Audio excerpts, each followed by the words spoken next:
आवतु सहनौ भुनक्तु सह वीर्यं करवावहे तेजस्विनावतीतमस्तु मा विद्विषावहे। ॐ शान्ति शान्ति शान्तिः। ॐ सदाशिवसमारम्भां शङ्कराचार्यमध्यमाम् अस्मदाचार्यपर्यन्तां वन्दे गुरुपरम्परां। श्रुतिस्मृतिपुराणानाम् आलयं करुणालयं नमामि भगवत्पादं शङ्करं लोकशङ्करं। शङ्करं शङ्कराचार्यं केशवं बादरायणं सूत्रभाष्यकृतौ वन्दे भगवन्तौ पुनः पुनः। ईश्वरो गुरुरात्मेति मूर्तिभेदविभागिने व्योमवद्व्याप्तदेहाय दक्षिणामूर्तये नमः। सच्चिदानन्दरूपाय विश्वोत्पत्त्यादिहेतवे तापत्रयविनाशाय श्रीकृष्णाय वयं नमः। ॐ नमो ब्रह्मादिभ्यो ब्रह्मविद्या संवृताय कर्तृभ्यो वंशऋषिभ्यो महद्भ्यो नमो गुरुभ्यः। सर्वोपप्लवरहितः प्रज्ञानघनः प्रत्यगर्थो ब्रह्मैवाहमस्मि। ॐ पूर्णमदः पूर्णमिदं पूर्णाद् पूर्णमुदच्यते पूर्णस्य पूर्णमादाय पूर्णमेवावशिष्यते। ॐ शान्ति शान्ति शान्तिः। हरिः ओं श्रीगुरुभ्यो नमः। हरिः ओं। या साधकर्ക്കും പ്രണാമം. ഹരി ഓം. ഓം നമോ നാരായണ. അധ ശുക്ലയജുർവേദീയ കാണ്വശാഃ ബൃഹദാരണ്യക ഉപനിഷത് പ്രഥമകാണ്ഡം മധുകാണ്ഡം ദ്വിതീയോധ്യായം ബ്രഹ്മവിദ്യാപ്രകരണം പഞ്ചമബ്രാഹ്മണം മധുബ്രാഹ്മണം. മധുകാണ്ഡം 2 അധ്യായങ്ങളിലായിട്ട് പ്രഥമാധ്യായം ഉപാസനാ പ്രകരണം 6 ബ്രാഹ്മണങ്ങൾ, ദ്വിതീയാധ്യായം ബ്രഹ്മവിദ്യാപ്രകരണം അതിലും 6 ബ്രാഹ്മണങ്ങൾ, അജാതശത്രു ബ്രാഹ്മണം, ശിശു ബ്രാഹ്മണം, മൂർത്താമൂർത്ത ബ്രാഹ്മണം, മൈത്രേയി ബ്രാഹ്മണം, മധുബ്രാഹ്മണം, വംശബ്രാഹ്മണം. ഇങ്ങനെ 6 ബ്രാഹ്മണങ്ങളായിട്ടാണ് ബ്രഹ്മവിദ്യ യാജ്ഞവൽക്യ മഹർഷി നമ്മൾക്ക് ഉപദേശിച്ചു തരുന്നത്. ഈ 6 ബ്രാഹ്മണങ്ങളുടെയും താല്പര്യം അധ്യാരോപ അപവാദ പ്രക്രിയയാണ്. ഏതൊരു സാധകനാണോ ജഗത്ത് ഉണ്ട്, അത് പരമാത്മ സൃഷ്ടിയാണ്, അതിൽ ജീവചരാചരങ്ങൾ ഉണ്മയാണ് എന്ന് തീവ്രമായ ആ ദൃഢബോധമുള്ളത് അവരോട് അധ്യാരോപത്തിലൂടെ യാജ്ഞവൽക്യ മഹർഷി പറയുകയാണ്, എല്ലാം ഉണ്ട്, പക്ഷെ ആ ഉള്ളതിലൊക്കെ ഉണ്മയെ കാണൂ, അല്ലെ പരമാത്മാവിനെ കാണൂ. ആരാണോ ആ സാധനയിലൂടെ കടന്നു വരുന്നത്, അധ്യാരോപ പ്രക്രിയ എന്ന സാധനയിലൂടെ കടന്നു വരുന്നത്, അവർക്ക് നിഷ്ഠയോടെയുള്ള സാധനയുടെ ഫലം എന്ത് കിട്ടുമെന്ന് 15ാമത്തെ മന്ത്രത്തിൽ നമ്മൾ കണ്ടു. അവർ സർവാത്മഭാവത്തിലെത്തും, അതാണ് മോക്ഷം. ഇനിയും ജഗത്തിനെ നിഷേധിക്കാൻ മറ്റൊരു ഉപായവും കൂടെ. 2 പാഠ്യപദ്ധതിയാണ് അദ്വൈത വേദാന്ത ശാസ്ത്രത്തിലുള്ളത്. ഒന്ന് അധ്യാരോപ പ്രക്രിയ, മറ്റൊന്ന് അപവാദ പ്രക്രിയ. അപവാദം എന്നാൽ എല്ലാത്തിനെയും നിഷേധിക്കൽ. അത് മൂർത്താമൂർത്ത ബ്രാഹ്മണത്തിലെത്തിയപ്പോൾ നമ്മൾ അതിൻ്റെ ഒരു സാമാന്യ രൂപം കണ്ടു. അതായത് ഇതൊന്നും സ്ഥിരമല്ല, ഈ ജഗത്തുണ്ട് അല്ലെങ്കിൽ ജീവചരാചരങ്ങളുണ്ട് എന്നൊക്കെ ശാസ്ത്രം പറയുന്നത് സ്ഥിരമല്ല. കാരണം മായാസഹിതമായിട്ടാണ് പരമാത്മാവ് ജഗത്തിനെ സൃഷ്ടിച്ചത്. മായ എന്നത് താൽക്കാലികമാണ്. അതുകൊണ്ട് ആ താൽക്കാലികമായ എന്തിനെ കൊണ്ടാണോ പരമാത്മാവ് സൃഷ്ടി നടത്തിയത് ആ സൃഷ്ടിയും താൽക്കാലികമാണ്. മനസ്സിലാകുന്നുണ്ടല്ലോ അല്ലേ? മായാസഹിതനായിട്ടാണ് പരമാത്മാവ് സൃഷ്ടി നടത്തിയത്. അതുകൊണ്ട് മായ മൂലം സൃഷ്ടിച്ചത് എന്തെല്ലാം ഉണ്ടോ അതും താൽക്കാലികമാണ്. അതുകൊണ്ട് ഇതിനെ നിഷേധിക്കൂ. നേതി എന്ന അപവാദ പ്രക്രിയ ന ശാശ്വതം എന്ന് ആവർത്തിച്ച് യാജ്ഞവൽക്യ മഹർഷി പറഞ്ഞു തന്നു.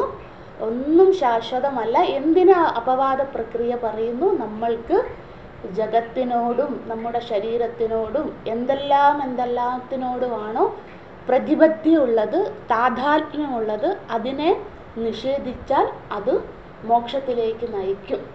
അതുകൊണ്ട് നിഷേധമുഖ ഉപദേശത്തിലൂടെ യാജ്ഞവൽക്യ മഹർഷി നമുക്ക് ബ്രഹ്മവിദ്യ ഉപദേശിച്ചു. അത് നമ്മൾ 5 ബ്രാഹ്മണങ്ങളിലായി ഇപ്പോൾ കണ്ടുകൊണ്ടിരിക്കുകയാണ്. ആ നിഷേധമുഖത്തിനെയാണ് ഇനി 16ാമത്തെ മന്ത്രം മുതൽ മധുവിദ്യയിൽ ഉപദേശിച്ചു തരുന്നത്. നമ്മൾ ഇന്നലെ അതിൻ്റെ ആമുഖം കണ്ടിരുന്നു. മധുവിദ്യാസ്തുതിയാണ് 16, 17 മന്ത്രങ്ങൾ. ഇന്ദ്രേണ രക്ഷിത വിദ്യ, ആ ഒരു ആഖ്യായിക പറഞ്ഞു തരികയാണ്. എന്തിനു വേണ്ടിയാണ് ആഖ്യായിക? അതിൻ്റെ 4 പ്രധാനപ്പെട്ട പോയിന്റുകൾ നമ്മൾ കണ്ടിരുന്നു. ഒന്ന് എന്താണ്? ഇന്ദ്രൻ അഥർവണ മഹർഷിയോട് പറഞ്ഞിരുന്നു, അല്ലെങ്കിൽ ആർക്കൊക്കെ ഋഷി പരമ്പര എന്നാണ് അവിടെ പറയുന്നത്. ആ ഋഷി പരമ്പരയിലെ പ്രതിനിധി മാത്രമായിട്ടാണ് അഥർവണ മഹർഷി വരുന്നത്. അപ്പോൾ ആ ശിഷ്യന്മാരോടെല്ലാവരോടുമായി ഇന്ദ്രദേവത പറഞ്ഞിരുന്നു, ഇത് അർഹതപ്പെട്ടവർക്കേ കൊടുക്കാവൂ, അർഹതയുള്ളവരാണോ എന്ന് പരീക്ഷണത്തിന് ശേഷമേ ശിഷ്യരിലേക്ക് ഇത് പകർന്നു നൽകാവൂ എന്ന് പറഞ്ഞിരുന്നു. ഇല്ലെങ്കിൽ ആരാണോ അനർഹർക്ക് ബ്രഹ്മവിദ്യ ഉപദേശിക്കുന്നത് അവർക്ക് ബ്രഹ്മഹത്യാ പാപം ഉണ്ടാകും. അതിൽ നിന്നും രക്ഷ നേടുക എന്നത് എളുപ്പമല്ല. അതുകൊണ്ട് ദേവേന്ദ്രൻ ബ്രഹ്മവിദ്യ ഉപദേശിക്കുമ്പോൾ നൽകിയ താക്കീത് ബ്രഹ്മവിദ്യയെ സംരക്ഷിക്കാൻ വേണ്ടിയാണ്, അല്ലാണ്ട് സ്വാർത്ഥ താല്പര്യത്തിനായിക്കൊണ്ട് എന്നിവിടെ എടുക്കരുത്. അതിനുശേഷം നമ്മൾ 2ാമത്തെ പോയിന്റ് കണ്ടിരുന്നു, ദുഷ്പ്രാപാദ വിദ്യ. അതായത് ഏതൊരു ശിഷ്യനാണോ മോക്ഷത്തിനായി ബ്രഹ്മവിദ്യയെ നേടുന്നത്, അത് മോക്ഷമടയണമെന്ന ലക്ഷ്യത്തോടുകൂടി ബ്രഹ്മവിദ്യയെ സമീപിക്കുന്നത് അവർക്കിത് എളുപ്പമല്ല.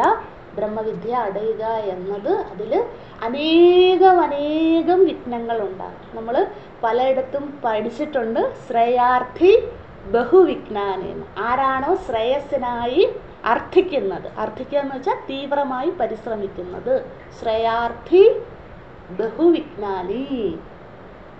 ഭാഗവത്തിലൊക്കെ ഇത് പറയുന്നുണ്ട്, ഉപനിഷത്തുകളിൽ പറയുന്നുണ്ട്, പലയിടത്തും പറയുന്നുണ്ട്. കാരണം എന്താ? ആരാണോ ശ്രേയസ് എന്ന് വെച്ചാൽ മോക്ഷം, അതിനുവേണ്ടി തീവ്രമായി പരിശ്രമിക്കുന്ന അവർക്ക് എന്താണ്? സാധാരണ മനുഷ്യരെക്കാളും വിഘ്നങ്ങളായിരിക്കും. കാരണം എന്താണ്? അവരുടെ പ്രാരാബ്ധം ഈ ജന്മം തന്നെ തീരണം. അപ്പോൾ അത് ആ പ്രാരാബ്ധങ്ങളൊക്കെ വിഘ്നരൂപത്തിൽ വരും. പിന്നെ ഇത് ദുഷ്പ്രാപാദി, ഇത് എളുപ്പമല്ല. എളുപ്പം കിട്ടിയാൽ അതിൻ്റെ മൂല്യം ഉണ്ടാവില്ല. അപ്പോൾ നമ്മൾ തീവ്രമായ പരിശ്രമത്തിന് വേണ്ടിയാണ് വിഘ്നങ്ങളിലൂടെ ഗുരു പരമ്പരയെ അല്ലെങ്കിൽ ഭഗവാൻ നമ്മളെ കടത്തിക്കൊണ്ടു പോകുന്നത്. അതിവിടെ പറഞ്ഞു തന്നു. പിന്നെ എന്താണ്? കർമ്മനിരപേക്ഷാ വിദ്യ, 3ാമത്തെ പോയിന്റ്. അതെന്തായിരുന്നു? ഇത് കർമ്മത്തിനാൽ, വിത്തത്തിനാൽ നേടിയെടുക്കേണ്ടതല്ല, അത് ശാശ്വതമാവില്ല. വിത്തം കൊണ്ട് നേടിയെടുക്കുന്ന ബ്രഹ്മവിദ്യ മോക്ഷത്തിന് ഉപകാരപ്പെടില്ല, മറ്റു പല ഭൗതിക നേട്ടങ്ങൾക്ക് ഉപകാരപ്പെട്ടേക്കാം, പക്ഷെ മോക്ഷമെന്ന ആ ആത്യന്തിക ഫലത്തിന് ഉപകാരപ്പെടില്ല എന്ന് പറഞ്ഞു. പിന്നെ എന്താണ്? ആത്മരതിഹി ഹേതുഹു വിദ്യ. ഇത് അഥർവണ മഹർഷിക്ക് ലഭിച്ച തൃപ്തിയെ ശിഷ്യന്മാർക്കും ലഭിക്കണമെന്ന ഗുരുവിൻ്റെ വാത്സല്യം, ഗുരുവിൻ്റെ ത്യാഗം നമ്മളവിടെ കണ്ടു. ആ ശിരസ്, അശ്വത്തിൻ്റെ ശിരസ്, തൻ്റെ ശിരസ് പോയാലും അശ്വത്തിൻ്റെ ശിരസ് വെക്കാൻ സമ്മതിച്ചു. അശ്വിനി കുമാരന്മാരെ, ശിഷ്യരെ അത്രമാത്രം വിശ്വസിച്ചു. കാരണം ശിഷ്യന്മാരുടെ തീവ്ര മുമുക്ഷുത്വം കണ്ടിട്ട്.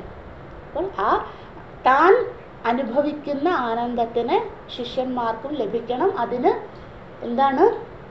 ഇത് ശരീരത്തിനെ ഉപേക്ഷിക്കാൻ പോലും ഗുരു തയ്യാറായി. അപ്പം എന്തുകൊണ്ട് ഗുരു അത് തയ്യാറായി? ഒന്ന്, ത്യാഗബുദ്ധി, ശിഷ്യരോടുള്ള വാത്സല്യം, താൻ അനുഭവിക്കുന്ന ആനന്ദത്തെ ഇനിയും അന്വേഷിച്ചു വരുന്ന വിദ്യാർത്ഥികൾക്ക് ലഭിക്കണമെന്നുള്ള ആ മനസ്ഥിതി. പിന്നെ അടുത്ത പോയിന്റാണ് ഇമ്പോർട്ടൻ്റ്, ശരീരബോധം നശിച്ചു കഴിഞ്ഞു അഥർവണ മഹർഷിക്ക്. അതാണ് അപവാദം അല്ലേ? നമ്മൾ അപവാദ പ്രക്രിയയാണ് പഠിക്കുന്നതെന്ന് പറഞ്ഞു അല്ലേ? അതുകൊണ്ടാണ് ശിരസിനെ ഛേദിക്കാൻ സാധിക്കും. നമ്മൾ വിചാരിക്കുക ഇതൊക്കെ ഒരു കഥയല്ലേ അങ്ങനെ, പക്ഷെ ആ കഥയിലെ കാമ്പ് നമ്മൾ എടുക്കണം. ആ ശിരസിനെ ഛേദിക്കുവാൻ അഥർവണ മഹർഷി തയ്യാറായത് അദ്ദേഹം ശരീരബോധം ഉപേക്ഷിച്ചു കളഞ്ഞു അല്ലേ? നമ്മൾ ഒരു തലനാര് കൊടുക്കാൻ നമ്മൾ തയ്യാറാവുമോ അല്ലേ? അപ്പോഴാണ് ഇവിടെ ശിരസ് പോലും കൊടുക്കുവാൻ അഥർവണ മഹർഷി തയ്യാറായത്. എന്തുകൊണ്ടാണ്? അദ്ദേഹത്തിന് ആ ബ്രഹ്മവിദ്യ, ദേവേന്ദ്രനാൽ ലഭിക്കപ്പെട്ട ബ്രഹ്മവിദ്യയുടെ ഫലം അദ്ദേഹത്തിന് കിട്ടിക്കഴിഞ്ഞു. ഞാൻ ശരീരമല്ല, ഇതൊന്നും ശാശ്വതമല്ല, അതുകൊണ്ട് എപ്പോൾ വേണേലും ഇതിനെ ഉപേക്ഷിക്കാൻ ഞാൻ തയ്യാറാണ്. ആ ദൃഢബോധമുള്ളത് കൊണ്ട് മാത്രമാണ് അശ്വിനി കുമാരന്മാർ വൈദ്യരായതുകൊണ്ടല്ല, അവരെ അറിയില്ല അല്ലേ അഥർവണ മഹർഷിക്ക്. അവരെ തേടി അഥർവണ മഹർഷിയെ അശ്വിനി കുമാരന്മാർ തേടി വരികയാണ്. അവരുടെ പൂർവ സ്ഥിതിയോ ബാക്ക്ഗ്രൗണ്ടോ ഒന്നും അറിയില്ല, അതൊന്നും ഇവിടെ പറയുന്നേ ഇല്ല. അപ്പോൾ തന്നെ ബ്രഹ്മവിദ്യ അന്വേഷിച്ചു വരുന്ന വിദ്യാർത്ഥിയിലുള്ള വിശ്വാസം, അതാണ് ഗുരുവിൻ്റെ ത്യാഗം. ആ ത്യാഗത്തിലൂടെ അദ്ദേഹം നേടിയെടുത്ത ബ്രഹ്മവിദ്യ അദ്ദേഹം തൊടുക്കാൻ തയ്യാറാണ്, ശരീരം പോലും ത്യജിക്കാൻ തയ്യാറാണ്. അത് നമ്മൾ ആത്മരതിഹി എന്ന 4ാമത്തെ പോയിന്റിൽ കണ്ടിരുന്നു അല്ലേ? ഇനി നമുക്ക് മന്ത്രത്തിലേക്ക് പോകാം. ഇന്നലെ നമ്മൾ പറഞ്ഞ അതേ കഥ മന്ത്രരൂപത്തിൽ പറയുന്നതേ ഉള്ളൂ. ഇവിടെ നമുക്ക് പാരായണം ചെയ്യാം. ഷോഡശ മന്ത്രം, 16ാമത്തെ മന്ത്രം. ഇതം വൈ തൻ മധു ദദ്യങ് അഥർവണഃ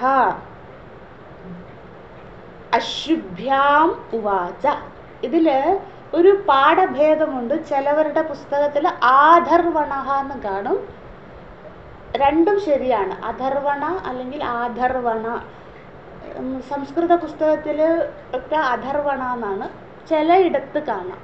അത് പാഠഭേദമാകാം, അർത്ഥവ്യത്യാസം വരുന്നില്ല. അതുകൊണ്ട് നിങ്ങളുടെ പുസ്തകത്തിൽ എങ്ങനെയാണോ, ചിലയിടത്ത് അഥർവണ ആയിരിക്കും, ചിലയിടത്ത് ആധർവണ ആയിരിക്കും.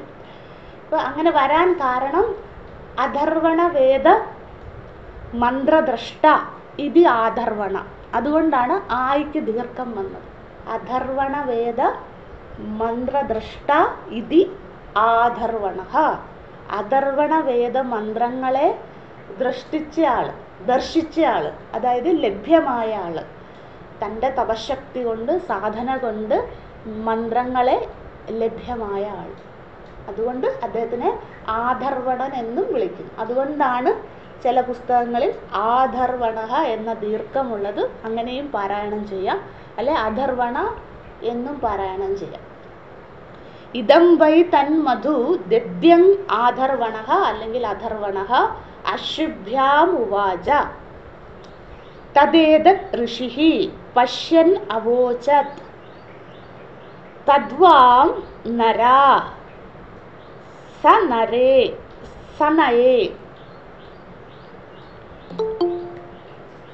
ദംസ ഉഗ്രം ആവിഷ്കൃണോമി തന്യതുർ ന വൃഷ്ടിം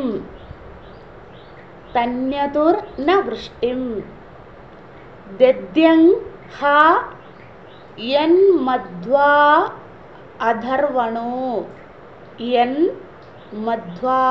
അധർവണോ വാം അശ്വസ്യം ശീർഷ്ണ പ്ര ഇധീമ ഉവാച ഇതി. ഈ വാക്കുകളൊക്കെ നമുക്ക് പുതുമയുള്ളതായിരിക്കും, പക്ഷെ കാര്യം എളുപ്പമാണ്, കഥയാണ് പറയുന്നത്. ഒന്നുകൂടെ നമുക്ക് അന്വയിക്കാം. ഇതം വൈ തൻ മധു ദദ്യങ് അധർവണഃ അശുഭ്യാം ഉവാച തദേതത് ഋഷിഃ പശ്യൻ അവോചത് തദ്വാം നരാ സ നയേ ധ്വംസ ഉഗ്രം ആവിഷ്കൃണോമി തന്യതുർ ന വൃഷ്ടിം ദദ്യംഹ യന്മധ്വാ അധർവണോ വാം അശ്വസ്യം ശീർഷ്ണാ പ്ര യധീമ ഉവാച ഇതി. നമുക്ക് ഒരുമിച്ച് പാരായണം ചെയ്യാം. ഇദം വൈ തൻ മധു ദദ്ധ്യൻ അധർവണഃ അശുഭ്യാമുവാച തദേതത് ഋഷിഃ പശ്യൻ അവോചത് തദ്വാം നരാ സ നയേ ധ്വംസ ഉഗ്രം ആവിഷ്കൃണോമി തന്യതുർന വൃഷ്ടിം ദദ്യംഹ യന്മധ്വാ അധർവണോ വാം അശ്വസ്യം ശീർഷ്ണാ പ്ര യധീമ ഉവാച ഇതി. ഇദം വൈ തന്മധു ദദ്യൻ അധർവണഃ അശുഭ്യാമുവാച തദേതത് ഋഷിഃ പശ്യൻ അവോചത് തദ്വാം നരാ സ നയേ ധ്വംസ ഉഗ്രം ആവിഷ്കൃണോമി തന്യതുർന വൃഷ്ടിം ദദ്യംഹ യന്മധ്വാ അധർവണോ വാം അശ്വസ്യ ശീർഷ്ണാ പ്ര യധീമ ഉവാച ഇതി. 16, 17 മന്ത്രം മധുവിദ്യാസ്തുതിയാണ്. നമ്മൾ ആ സ്തുതികളുടെ കാര്യങ്ങൾ കണ്ടു. ഇനി നമ്മൾ ഇന്നലെ കണ്ട ആ കഥ തന്നെ ഇവിടെ പറയുകയാണ്. തദേതത് ഋഷിഃ, രണ്ടാമത്തെ വാക്ക് നോക്കുവോ, അവിടെയാണ് അന്വയം ആരംഭിക്കുക. തദേതത് ഋഷിഃ പശ്യൻ അവോചത്. കണ്ടോ, അതായത് ഇത് മൂന്നാമതൊരാൾ പറയുകയാണ്. അതായത് ഇവിടെ ഋഷിഹിനെ പറയുന്നുള്ളൂ. ഏത് മഹർഷിയാണെന്നോ അല്ലെങ്കിൽ അദ്ദേഹത്തിൻ്റെ കുലവോ ഗോത്രവോ ഒന്നും പറയുന്നില്ല, നാമമോ ഒന്നുമില്ല. ഋഷി, ഏതോ ഒരു ഋഷി, അതായത് യാജ്ഞവൽക്യ മഹർഷി നമ്മളോട് പറയുകയാണ്. ഒരു ഋഷി പറയുകയാണ് അധർവണ മഹർഷിയും അശ്വിനി കുമാരന്മാരും തമ്മിലുള്ള സംവാദം. ഇതിന് വേദത്തിൽ സൂത്രധാരൻ അല്ലെ സൂത്രാത്മാ എന്നൊക്കെ പറയും. അതായത് തേർഡ് പാർട്ടി, മൂന്നാമതൊരാൾ. നിങ്ങൾ പലയിടത്തും കണ്ടിട്ടുണ്ടായിരുന്നു സൂത്രധാരൻ, നാടകത്തിലൊക്കെ കണ്ടിട്ടുണ്ട്. സൂത്രധാരൻ സ്റ്റേജിൽ വന്നിട്ട് കഥകൾ പറയില്ലേ, ഇന്ന സംഭവമാണ് നടക്കുന്നത്, ഒരിടത്തൊരിടത്തൊരു രാജാവ് ഉണ്ടായിരുന്നു അല്ലെ, ആ രാജാവിൻ്റെ അടുത്ത് ശിഷ്യന്മാർ വരുന്നെന്നോ അല്ലെ രാജാവ് കാട്ടിപ്പോയെന്നോ അങ്ങനെ ഇങ്ങനെ കഥ തുടങ്ങൂല്ലേ. നമ്മൾ ഈ ഇതിലൊക്കെ സിനിമയിലൊക്കെ കാണില്ല, കഥ തുടങ്ങുമ്പോൾ എങ്ങനെയാണ്, ഒരാളിരുന്ന് പറയും ഇന്ന ഗ്രാമം, കഥാപ്രസംഗമൊക്കെ നമ്മൾ കണ്ടിട്ടില്ലേ, അതിലൊക്കെ പറയില്ലേ ഇന്ന ഗ്രാമത്ത് അല്ലെ ഒരു നായകൻ അല്ല ഒരു നായിക അല്ലെ, ആ ഗ്രാമത്തിൻ്റെ പേര്, അതിൻ്റെ അന്തരീക്ഷമൊക്കെ വിസ്തരിച്ച് തരില്ലേ. അതിനാണ് സൂത്രധാരൻ എന്ന് പറയുന്നത്. അപ്പം അതാണ് ഇവിടെ ഋഷി. ഈ ഋഷി നമ്മളോടായിക്കൊണ്ട് അശ്വിനി കുമാരന്മാർ അധർവണ മഹർഷിയുടെ അടുത്ത് വന്ന കഥ ഒരാൾ പറയുകയാണ്. അതാണ് തദേതത് ഋഷിഃ പശ്യൻ അവോചത്. അത് വെച്ചാൽ ഇത് കണ്ട, പശ്യൻ എന്ന് വെച്ചാൽ കാണുക അല്ലേ, ഇത് കണ്ട, അതായത് അശ്വിനി കുമാരന്മാർ അധർവണ മഹർഷിയുടെ അടുത്ത് കണ്ട് ആ ശിഷ്യപ്പെടുന്നതും അവർ തമ്മിലുള്ള സംവാദവും ആ ശിരസ് മുറിക്കുന്നതും എല്ലാം നമ്മൾ ഭഗവത്ഗീത എങ്ങനെയാണ് മൂന്നാമതൊരാൾ പറയുന്നില്ലേ അല്ലേ, ധൃതരാഷ്ട്രരോട് ആരാ പറയുന്നത് അല്ലേ, നമ്മൾ എങ്ങനെയാ ഭഗവത്ഗീത തുടങ്ങുന്നത്, മൂന്നാമതൊരാളിലൂടെയാണ് അല്ലേ. ധർമ്മക്ഷേത്രേ കുരുക്ഷേത്രേ അല്ലേ സമവേദായുത്സവ, ആരാ പറയുന്നത് ധൃതരാഷ്ട്രോട്, സഞ്ജയൻ അല്ലേ, ഒരാൾ പറയുകയല്ലേ, അത് സൂത്രധാരൻ അങ്ങനെയാ പറയുന്നത്. അതുപോലെ തന്നെ ഇവിടെ പറയുകയാണ് അല്ലേ, മനസ്സിലാവുന്നുണ്ടല്ലോ അല്ലേ. അദ്ദേഹം കണ്ട കാഴ്ച, ആ ദിവ്യചക്ഷു കൊണ്ട് എന്താണോ ഭഗവത്ഗീതയിൽ കണ്ടത്, കുരുക്ഷേത്ര ഭൂമിയിൽ കണ്ടത്, അത് ധൃതരാഷ്ട്രർക്ക് പറഞ്ഞു കൊടുക്കുന്നത് പോലെ തന്നെ ഇവിടെ ദിവ്യചക്ഷുവായിക്കൊണ്ട് ഒരു മഹർഷി, അദ്ദേഹത്തിൻ്റെ നാമം ഒന്നും പറയുന്നില്ല, കാരണം അതല്ല പ്രാധാന്യം. കഥ പറയുന്ന ആളോ അല്ല ഇവിടെ പ്രാധാന്യം, അതിലെ തത്വമാണ് പ്രാധാന്യം. അതുകൊണ്ടാണ് ഇവിടെ ഋഷി എന്ന് മാത്രം പറയുന്നത്, പേര് പറയാത്തത്. അപ്പം മൂന്നാമത് കണ്ട ഒരാൾ നമ്മളോട് പറയുകയാണ്. എന്താണ് പറയുന്നത്? ഇനി നമുക്ക് ആദ്യത്തേതിലേക്ക് പോകാം. ഇദം വൈ തൻ മധു ദദ്യൻ അധർവണഃ അശുഭ്യാം ഉവാച. അതായത് ദദ്യൻ എന്ന പേരോട് കൂടിയ അധർവണ മഹർഷി, ഇദ്ദേഹത്തിന് 2 പേരുണ്ട്. നമ്മൾ പലയിടത്തും കണ്ടിട്ടുണ്ട് ഈ കാര്യം അല്ലേ. അപ്പം ഏറ്റവും അവസാനം കണ്ടത് എന്താണ്? 2 പേരോട് കൂടിയ ആളാരാണ്? ബാലാഗി, ഗാർഗ്യൻ അല്ലേ. ഗാർഗ്യന് ഗർഗഗോത്രത്തിൽ ജനിച്ചുകൊണ്ട് ഗാർഗ്യൻ എന്നുള്ള പേര്. പിന്നെ അദ്ദേഹത്തിന് മറ്റൊരു പേരുമുണ്ട്, ബാലാഗി, ബലാഗന്റെ പുത്രനായതുകൊണ്ട് ബാലാഗി എന്നുള്ളത്. അതുപോലെ തന്നെ ഇവിടെ അധർവണ മഹർഷിയുടെ മറ്റൊരു പേരാണ് ദദ്യൻ. ദദ്യൻ എന്നായിരുന്നു ഇദ്ദേഹത്തിൻ്റെ പേര്. ഇതിന് ഞാൻ ഒരുപാട് അമരകോശം നോക്കി, മറ്റു പലയിടത്തും കൊടുത്ത് ഇതിൻ്റെ അർത്ഥമൊന്നും വിസ്തരിച്ച് പറയുന്നില്ല എവിടെയും. എന്താണ് ദദ്യൻ എന്ന പേര് വരാൻ കാരണമെന്ന് എവിടെയും പറയുന്നില്ല.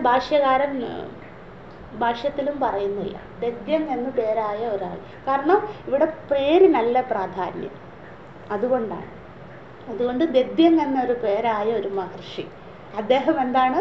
അദ്ദേഹത്തിൻ്റെ സാധന കൊണ്ട്, തപശക്തി കൊണ്ട് അദ്ദേഹം അധർവണ വേദ മന്ത്രങ്ങളെ അദ്ദേഹത്തിന് ലഭ്യമായി. അപ്പോൾ എന്ത് ചെയ്തു?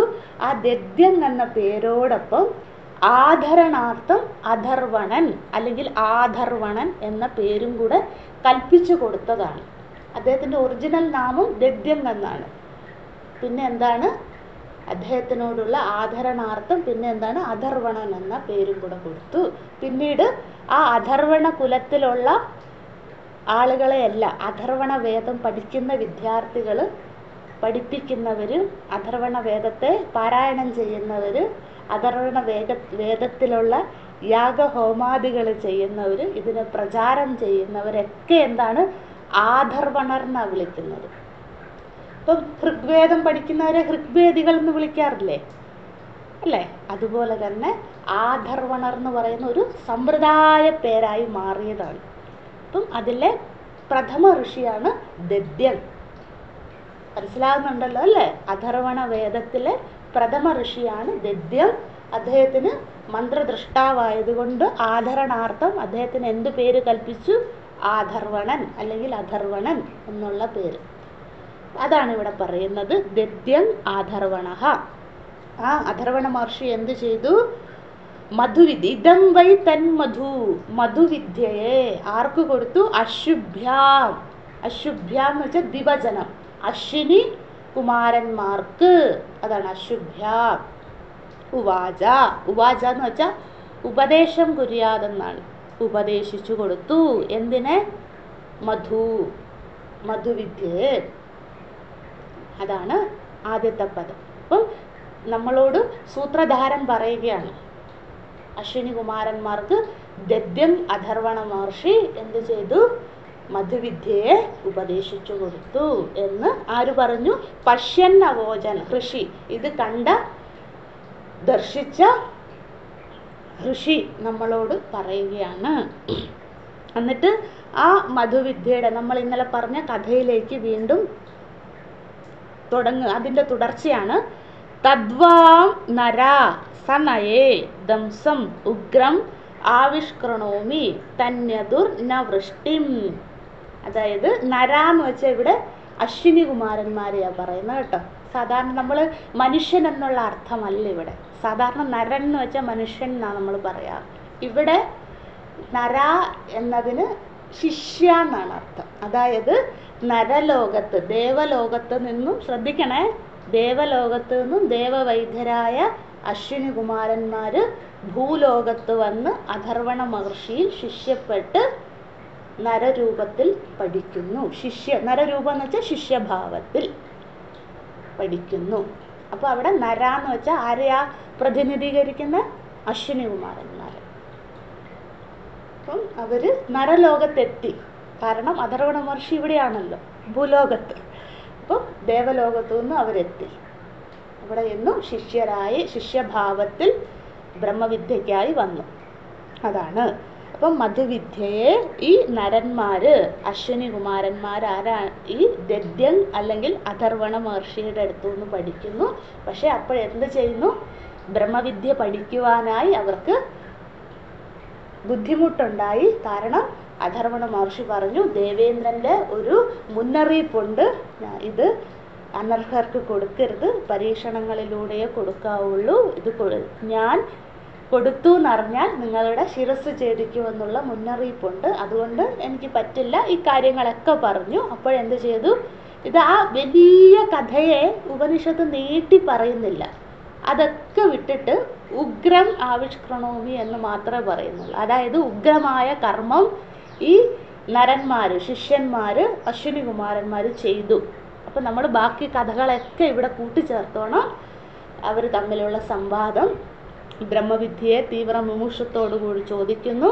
മുമുക്ഷുത്വം കണ്ടിട്ട് അഥർവണ മഹർഷി ബ്രഹ്മവിദ്യയെ കൊടുക്കാമെന്ന് പറയുന്നു. പക്ഷെ ശിരസ് പോയാൽ ഞാൻ എങ്ങനെ ഉപദേശിക്കും? അതുകൊണ്ട് അശ്വിനി കുമാരന്മാർ അതിനൊരു ഉപായം കൊടുത്തു. അശ്വത്തിൻ്റെ ശിരസ് കൊണ്ടുവെക്കുന്നു. തൻ്റെ യഥാർത്ഥ ശിരസിനെ അവർ സംരക്ഷിച്ചു വെക്കുന്നു. അങ്ങനെ ആ ഉഗ്രമായ കർമ്മം, ശിരസ് ഛേദനം എന്ന ഉഗ്രമായ കർമ്മം ഇവിടെ അശ്വിനി കുമാരന്മാർ ചെയ്തു. അങ്ങനെ അതിന് സമ്മതിച്ചു, അത് നടത്തി. ബ്രഹ്മവിദ്യയെ മധുവിദ്യയെ കേട്ടു. ആര്? അശ്വിനി കുമാരന്മാർ അഥർവണ മഹർഷിയിൽ നിന്നും മധുവിദ്യ കേൾക്കുന്നു. മധുവിദ്യ കേൾക്കുന്നില്ലേ? ഓം നമ പരമഋഷിഭ്യോ നമ പരമഋഷിഭ്യോ നമ പരമഋഷിഭ്യ. അങ്ങനെ ആ ഉഗ്രമായ കർമ്മം ആര് ചെയ്യുന്നു? അശ്വിനി കുമാരന്മാർ. ഇവിടെ ഉഗ്രമായ കർമ്മം എന്ന് വെച്ചാൽ ശിരസ് ഛേദിക്കുക എന്നുള്ള കർമ്മം ചെയ്യുന്നു. ആ ശിരസ്ഛേദനത്തിനേതനം അശ്വത്തിൻ്റെ ശിരസോടുകൂടി നമ്മുടെ മനസ്സിൽ ആ ഭാവന വേണം കേട്ടോ. ഇതൊക്കെ ഇപ്പോഴേ നമ്മളിത് മറക്കാണ്ടിരിക്കുകയുള്ളൂ ഈ കഥ. ഇപ്പോഴേ അശ്വത്തിൻ്റെ ശിരസോടുകൂടി ബ്രഹ്മവിദ്യയെ മധുവിദ്യയെ ഇവിടെ അശ്വിനി കുമാരന്മാർക്ക് അഥർവണ മഹർഷി ഉപദേശിച്ചു കൊടുക്കുന്നു. ഇത് കണ്ടിട്ട് ഇതറിഞ്ഞു, ദേവേന്ദ്രൻ അറിഞ്ഞു. അപ്പോൾ ദേവേന്ദ്രൻ വന്നു ശിരസ് ഛേദിച്ചു. അപ്പോൾ ദേവേന്ദ്രൻ്റെ കോപം കൊണ്ട് അദ്ദേഹത്തിന് കണ്ണ് കാണാൻ പറ്റാണ്ടായിപ്പോയി. അദ്ദേഹം ആ അജ്ഞാന തിമിരത്തിലായി. അതുകൊണ്ടാണ് ആ അഥർവണ മഹർഷിയുടെ ശിരസാണോ അതിനു പകരം അശ്വത്തിൻ്റെ ശിരസാണോ ഛേദിക്കുന്നത് പോലും എന്നുള്ള ബോധമില്ലാണ്ടായിരുന്നു ആർക്ക്? ദേവേന്ദ്രൻ. ദേവേന്ദ്രൻ വന്നു അശ്വിനി കുമാരന്മാർക്ക് ഉപദേശിക്കുന്നത് കണ്ട് അത് ആരുടെ ശിരസാന്ന് പോലും നോക്കുന്നില്ല, കട്ട് ചെയ്യാൻ പോവുക. അദ്ദേഹത്തിൻ്റെ ഡ്യൂട്ടി നടത്തുക എന്ന് മാത്രമേ ഉള്ളൂ. അപ്പോൾ എന്തുകൊണ്ട്? അതാണ് അവിടെ ആ ദേഷ്യത്തിൻ്റെ ആഫ്റ്റർ എഫക്റ്റാണ് അവിടെ കാണിച്ചു തന്നത്. കാരണം അദ്ദേഹത്തിന് കണ്ണുകൊണ്ട് കാണാൻ പറ്റിയില്ല, ഇത് അശ്വത്തിൻ്റെ ശിരസ് കൊണ്ടാണോ പറയുന്നത് അല്ലേ. അതുകൊണ്ട് തന്നെ അത് ഛേദിച്ചിട്ട് അദ്ദേഹം പോയി. അദ്ദേഹത്തിൻ്റെ കോപം അവിടെ ഉപേക്ഷിച്ചിട്ട് അദ്ദേഹം പോയി. ആര്? ദേവേന്ദ്രൻ. അപ്പോൾ എന്ത് ചെയ്തു? അശ്വിനി കുമാരന്മാർ എന്ത് ചെയ്തു? അത് തിരിച്ചുകൊണ്ട് തൻ്റെ യഥാർത്ഥ ശിരസിനെ അഥർവണ മഹർഷിക്ക് തിരിച്ചു കൊടുക്കും. അതാണ് ദദ്യഘ യൻ മധ്വാ അഥർവണോ വാം അശ്വസ്യ. ആ അശ്വത്തിൻ്റെ ശിരസ് കൊടുക്കുന്ന ശീർഷ്ണ എന്ന് വെച്ചാൽ ശിരസ്. പ്രയധീമ ഉവാച ഇതി. അതായത് എന്താണ്?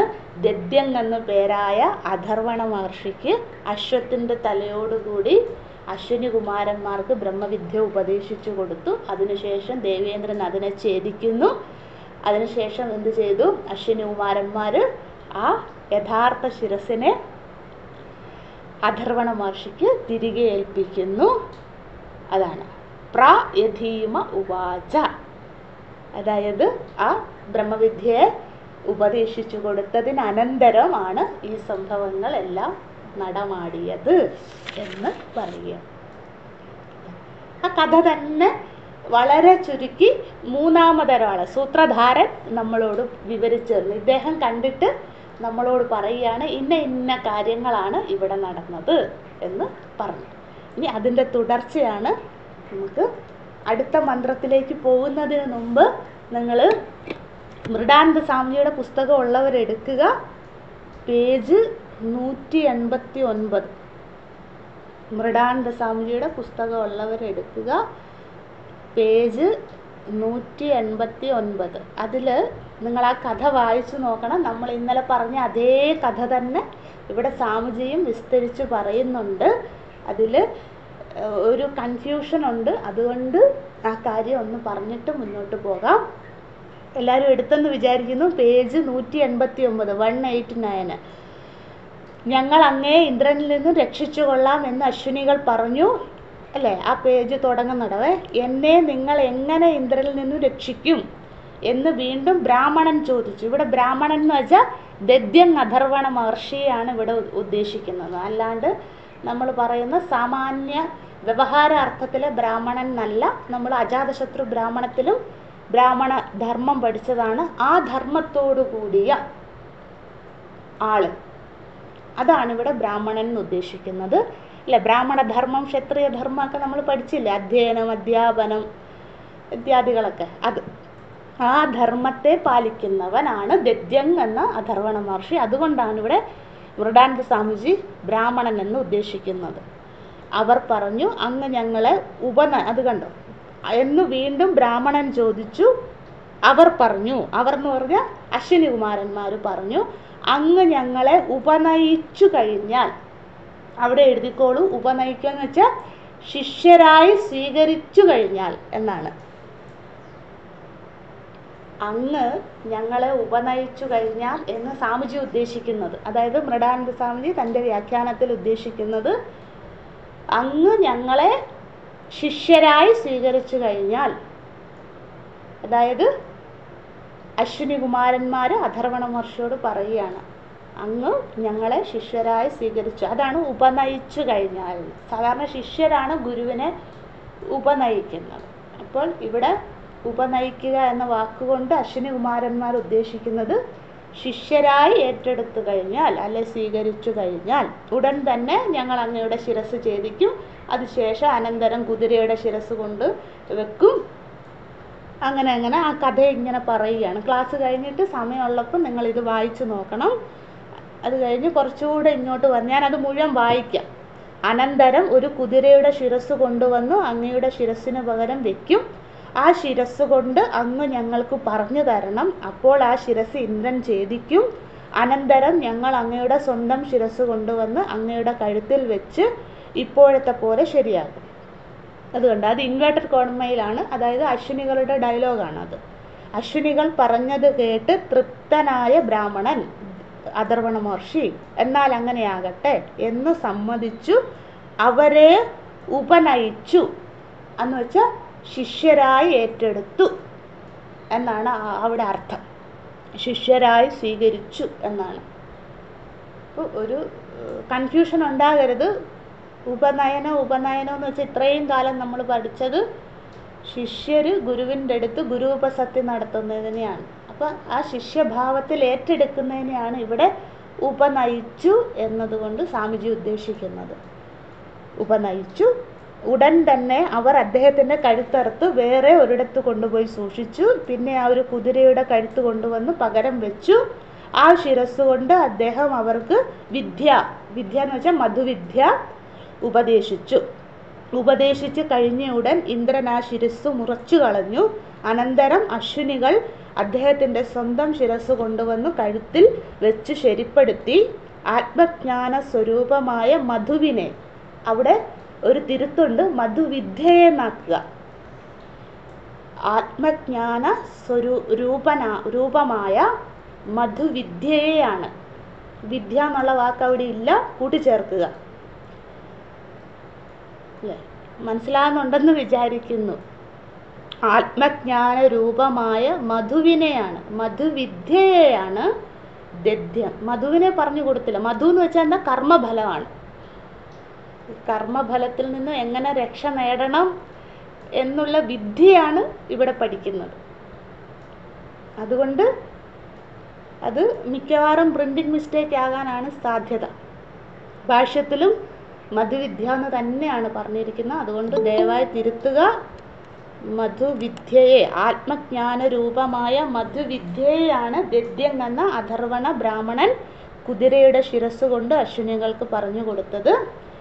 വിദ്യാലാഭത്തിനായി അശ്വിനികൾ അതിക്രൂരമായ കർമ്മം ചെയ്തു. അതായത് ബ്രഹ്മവിദ്യ നേടുവാനായി ഗുരുവിൻ്റെ ശിരസ് ഛേദിക്കുക എന്ന ബ്രഹ്മഹത്യാ പാപം ലഭിക്കാവുന്ന കർമ്മം ചെയ്തു. പക്ഷെ അവർക്ക് ബ്രഹ്മഹത്യാ പാപം ഉണ്ടായില്ല. കാരണം പൂർണ്ണ മനസ്സോടുകൂടിയാണ് അഥർവണ മഹർഷി സമ്മതിച്ചത്. മടിയില്ലെന്നുകൊണ്ട്, അതുകൊണ്ട് അവർക്ക് ഒരു ഹാനിയും ഉണ്ടായില്ല പറഞ്ഞ് ബ്രഹ്മവിദ്യയുടെ മഹത്വത്തെ, ഇവിടെ മഹത്വം എന്ന് വെച്ചാൽ ബ്രഹ്മവിദ്യാസ്തുതി നമ്മൾ കണ്ടില്ല. ആ മഹത്വം എന്ന വാക്കിലാണ് നമ്മൾ പഠിച്ച 4 പോയിന്റ്. നമ്മൾ ആദ്യം എഴുതിയില്ലേ, ആ 4 പോയിന്റാണ് ഇവിടെ മഹത്വം എന്ന വാക്കുകൊണ്ട്. അശ്വിനികളെയും സ്തുതിക്കുകയാണ്. അതായത് ഗുരുവിൻ്റെ ത്യാഗം, ശിഷ്യരുടെ മുമുക്ഷുത്വം. മഹത്വം എന്ന വാക്കിനെ നമുക്ക് ഇങ്ങനെ ഇൻപെർട്ട് ചെയ്യാം. ഒന്ന് ഗുരുവിൻ്റെ ത്യാഗം, ശിഷ്യരുടെ തീവ്ര മുമുക്ഷുത്വം, അല്ലേ? അത് രണ്ടുമാണ് ഇവിടെ മൃഡാനന്ദ സ്വാമിജി മഹത്വം എന്ന വാക്കുകൊണ്ട് ഉദ്ദേശിക്കുന്നത്, അല്ലേ? ബ്രഹ്മവിദ്യയുടെ മഹത്വത്തെയും അശ്വിനികളെയും സ്തുതിക്കുകയാണ്. അപ്പം അശ്വിനികളെ സ്തുതിക്കുക എന്ന് വെച്ചാൽ ശിഷ്യരുടെ തീവ്ര മുമുക്ഷുത്വത്തെ സ്തുതിക്കുന്നു, ഗുരുവിൻ്റെ തീവ്ര ത്യാഗത്തെ സ്തുതിക്കുന്നു. അല്ലേ? മനസ്സിലായെന്ന് വിചാരിക്കുന്നു. ഇനിയും നിങ്ങൾ സമയം കിട്ടുമ്പോൾ ആ കുറിപ്പ് വായിക്കണം. ഓക്കെ, തിരുത്തിയിട്ടുണ്ടെന്ന് വിചാരിക്കുന്നു. ഓം നമോ നാരായണ. നമുക്ക് മടങ്ങി വരാം. അടുത്ത 17. ഇനി പുസ്തകം അടച്ചു വെച്ചു. ആ പുസ്തകം എന്ന് വെച്ചാൽ ആ കുറിപ്പൊക്കെ അടച്ചു വെച്ചോ. ഇനി മന്ത്രം മാത്രം നോക്കുക. 17ാമത്തെ മന്ത്രം. ഇതം വൈ തന്മധു ദദ്യং അധർവണഃ അല്ലെങ്കിൽ ആധർവണഃ അശുഭ്യാം ഉവാച തത് ഏതത് ഋഷിഃ പശ്യൻ അവോചത്. ആധർവണായ അശ്വിനൗ ദദീചേ അശ്വം ശിരഃ പ്രത്യൈരതയം സ വാ മധു പ്രവോചത് ഹൃദായൻ ത്രഷ്ട്രാ ദസ്രൗ വാം അപി കക്ഷ്യം. കക്ഷ്യം എന്നുള്ള വാക്ക് അണ്ടർലൈൻ ചെയ്തോളൂ, അല്ലെ ഹൈലൈറ്റ് ചെയ്യോ, ഒന്ന് മാർക്ക് ചെയ്ത് വെച്ചോളൂ. കക്ഷ്യം എന്നുള്ള വാക്ക്, കക്ഷ്യം. വാം ഇതി, ഒന്നുകൂടെ പറയാവേ. ഇതം വൈ തന്മധു ദദ്യং അധർവണഃ അശുഭ്യാം ഉവാച തദേതത് ഋഷിഃ പശ്യൻ അവോചത്. ആധർവണായ അശ്വിനൗ ദദീചേ അശ്വം ശിരഃ പ്രത്യൈരതയം സവാം മധു പ്രവോചത് ഹൃദായൻ ത്രഷ്ട്രം. ഒരു മിനിറ്റ്, ത്വാഷ്ട്രമാണ് കേട്ടോ, ക്ഷമിക്കുക. ത്വായ്ക്ക് ദീർഘമുണ്ട്. ത്വാഷ്ട്രം. ദസ്രൗ വാം അപി. ഒന്നുകൂടെ പറയാവേ. സവാ മധു പ്രവോചത് ഹൃദായൻ ത്വാഷ്ട്രം ദസ്രൗ വാം അപി. സവാ മധു പ്രവോചത് ഹൃദായൻ ത്വാഷ്ട്രം ദസ്രൗ വാം അപി കക്ഷ്യം വാ ഇതി. ഒരുമിച്ച് പാരായണം ചെയ്യാം. ഇദം വൈ തന്മധു ദദ്യং അധർവണഃ അശുഭ്യാമുവാച തദേതത് ഋഷിഃ പശ്യൻ അവോചത്. ആധർവണായ അശ്വിനൗ ദദീചേ അശ്വം ശിരഃ പ്രത്യൈരതയം സവാ മധു പ്രവോചത് ഹൃദായൻ ത്വാഷ്ട്രം ദസ്രൗ വാം അപി കക്ഷ്യം വാ ഇതി. ഇദം വൈ തന്മധു ദദ്യং അധർവണഃ അശുഭ്യാമുവാച തദേതത് ഋഷിഃ പശ്യൻ അവോചത്. ആധർവണായ അശ്വിനൗ ദദീചേ അശ്വം ശിരഃ പ്രത്യൈരതയം സവാം മധു പ്രവോചത് ഹൃദായൻ ത്വാഷ്ട്രം ദസ്രൗ വാം അപി കക്ഷ്യം വാ ഇതി. ഇവിടെയും മൂന്നാമതൊരാള് നമ്മളോടായിക്കൊണ്ട് പറയുകയാണ്. അതാണ് തദേതത് ഋഷിഹി പശ്യൻ അവോചത്. ഒരു ഋഷി, അഥർവണ മഹർഷി അശ്വിനി കുമാരന്മാർക്ക് ബ്രഹ്മവിദ്യയെ, മധുവിദ്യയെ ഉപദേശിക്കുന്നത് കണ്ടുകൊണ്ട് നമ്മളോടായിക്കൊണ്ട് പറയുന്നു എന്ന് യാജ്ഞവൽക്യ മഹർഷി പറയുകയാണ്. അപ്പോൾ ഇവിടെ 4 പേരുണ്ടല്ലേ. ഒന്ന് യാജ്ഞവൽക്യ മഹർഷി, പിന്നെ ഇത് കാണുന്ന സൂത്രധാരൻ, പിന്നെ അഥർവണ മഹർഷി, അശ്വിനി കുമാരന്മാർ അല്ലേ. ഇത്രയും പേര്, 5 പേരുണ്ട്. അതാണ് ഇവിടെ. അപ്പോൾ പിന്നെ നമ്മൾ കേൾക്കുന്ന ആളും നമ്മളും ഉണ്ട്. ഇതം ആ 16ാമത്തെ മന്ത്രത്തിൻ്റെ അത് തന്നെ തുടക്കം അങ്ങനെ തന്നെ. ഇതം വൈ തന്മധുഹു ദദ്യങ് അഥർവണഃ അശ്വഭ്യാമുവാച.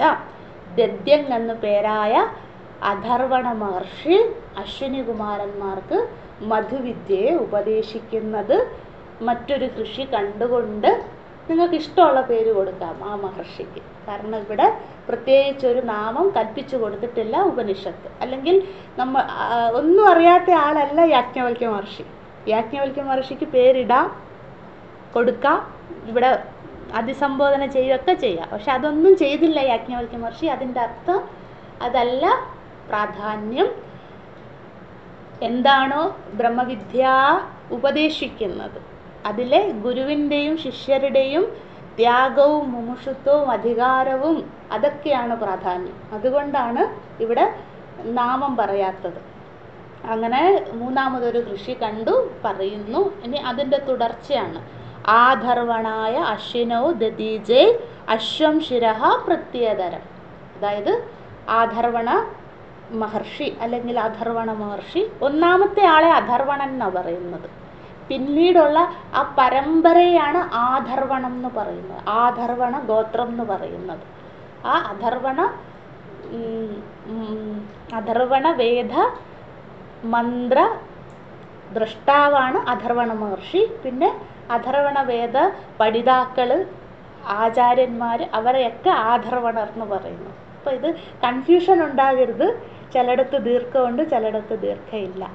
നമ്മളെ സംബന്ധിച്ച് പേരല്ല പ്രാധാന്യം. ഒരു മഹാത്മാവ്, അദ്ദേഹത്തിന് അഥർവണൻ എന്ന് വിളിച്ചോ ആധർവണൻ എന്നൊക്കെ വിളിച്ചോ അല്ലേ, ആ അദ്ദേഹത്തിൻ്റെ ത്യാഗമാണ് നമ്മളെ സംബന്ധിച്ച് ഇവിടെ പ്രാധാന്യം. ആ ശിരസ് ശിഷ്യന്മാർക്ക് കൊടുക്കുക എന്ന്. സാധാരണ ശിഷ്യന്മാരാണ് പൂർണ്ണ സമർപ്പണം ചെയ്യുന്നത്, ഇവിടെ ഗുരുവാണ് സമർപ്പിച്ചിരിക്കുന്നത്. അപ്പോൾ ആ ഗുരുവിൻ്റെ മഹാത്മ്യമാണ് ഇവിടെ പ്രാധാന്യം. അങ്ങനെ ആ മഹർഷി അശ്വിനി കുമാരന്മാരോട് എന്താണ് ഉപദേശിച്ചു. അശ്വം ശിരഃ പ്രത്യേരതയം. അതായത് അശ്വത്തിൻ്റെ, കുതിരയുടെ ശിരസ് വെച്ചുകൊണ്ട് ആ ശിരസോട് കൂടിക്കൊണ്ട് ഉപദേശം കുര്യാത്, ഉപദേശിച്ചു. മധുവിദ്യയെ അശ്വിനി കുമാരന്മാർക്ക് ഉപദേശിച്ചു കൊടുത്തു. അതാണ്. എന്നിട്ട് ആര് പറയുന്നു? മൂന്നാമത്തെ സൂത്രധാരൻ നമ്മളോട് പറയുന്നു. സവാ മധു പ്രവോചത് ഹൃദായൻ ത്വാഷ്ട്രം ദസ്രോ വാം അപി കക്ഷ്യം വാ ഇതി. ഈ മധുവിദ്യയെ, ദ്വാഷ്ട്രം എന്ന് വെച്ചാൽ ത്വാഷ്ട്രം എന്ന് വെച്ചാൽ രണ്ടർത്ഥമുണ്ട് കേട്ടോ. ത്വാഷ്ട്രം എന്ന വാക്കിന് ഉപാസനാപരം എന്നൊരർത്ഥമുണ്ട്. നിങ്ങളുടെ പുസ്തകത്തിൽ ഒരർത്ഥമേ ഉള്ളൂ. ദയവായി ഒന്നും കൂടെ കൂട്ടിച്ചേർക്കുക. പേജ് 190. ത്വാഷ്ട്രം മധു. അവിടെ എന്താണ്? ത്വാഷ്ട്രാവിനെ, ആദിത്യനെ സംബന്ധിച്ച മധുവിനെ എന്നാണ് ഇവിടെ എഴുതിയിരിക്കുന്നത്. ഒന്ന്, ത്വാഷ്ട്രം എന്ന വാക്കിന് ആദിത്യൻ എന്നുള്ള അർത്ഥമുണ്ട്. 2, ഉപാസനാപരം എന്നുള്ള അർത്ഥമുണ്ട്. ഉപാസനയോട് കൂടിക്കൊണ്ട് ഉപദേശിച്ചു. അതായത് ബ്രഹ്മവിദ്യ മാത്രമല്ല. ശ്രദ്ധിക്കണേ, വളരെ സൂക്ഷ്മമായിട്ട് നമ്മൾ പോവുകയാണ്. ശ്രദ്ധയും പ്രാർത്ഥനയും ഉണ്ടെങ്കിലേ ഇത് മനസ്സിലാവുകയുള്ളൂ അല്ലേ. അതായത്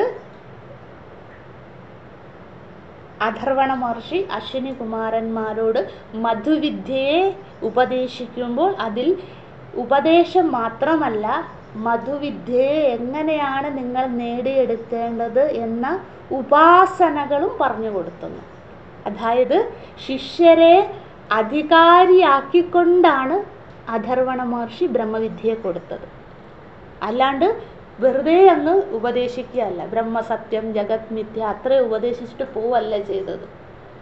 അവർക്ക് മധുവിദ്യയെ ഉപദേശിച്ചു കൊടുത്തു. പക്ഷെ ഉപദേശിക്കുമ്പോൾ എന്താണ്, എങ്ങനെയാണ് നിങ്ങൾ ഈ വിദ്യയെ നേടിയെടുക്കേണ്ട ഉപായങ്ങളും, ആ ഉപായമാണ് ത്വാഷ്ട്രം. അതായത് അധികാരം വളർത്തുക ഉപാസനയിലൂടെ, ചിത്തശുദ്ധി നേടുക ഉപാസനയിലൂടെ. മനസ്സിലാകുന്നുണ്ടോ നാരായണ? ശ്രദ്ധിക്കണേ, ഒന്നുകൂടെ പറയാം. ഇവിടെ മൂന്നാമതൊരാൾ നമ്മളോട് പറയുകയാണ്, അഥർവണ മഹർഷി അശ്വിനി കുമാരന്മാർക്ക് ബ്രഹ്മവിദ്യയെ ഉപദേശിച്ചത് വെറും മധുവിദ്യയെ അദ്ദേഹം എന്താണോ കാണാണ്ട് പഠിച്ചത് അല്ല കേട്ടത് ദേവേന്ദ്രനിൽ നിന്ന്, അത് ഉപദേശിക്കുകയല്ല ചെയ്യുന്നത്. ബ്രഹ്മവിദ്യ കേൾക്കുന്നില്ല. എന്നാൽ നമുക്ക് നാളെ പഠിക്കാം, കാരണം ഇവിടെ സിഗ്നൽ കിട്ടുന്നില്ല കേട്ടോ. ബാക്കി നാളെ പഠിക്കാം കേട്ടോ.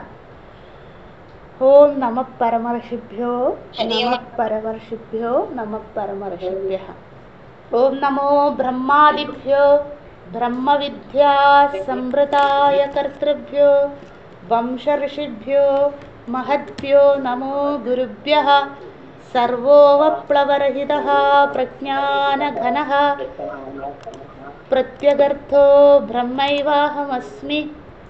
നാളെ ഒന്നുകൂടെ പറയാം, കേൾക്കാൻ സാധിക്കാത്തവർ ദയവായി ക്ഷമിക്കുക. ഓം പൂർണ്ണമദഃ പൂർണ്ണമിദം പൂർണ്ണാത് പൂർണ്ണമുദച്ഛതേ പൂർണ്ണസ്യ പൂർണ്ണമാദായ പൂർണ്ണമേവാവശിഷ്യതേ. ഓം ശാന്തി ശാന്തി ശാന്തി. ഹരി ഓം. ശ്രീ ഗുരുഭ്യോ നമഃ. ഹരി ഓം.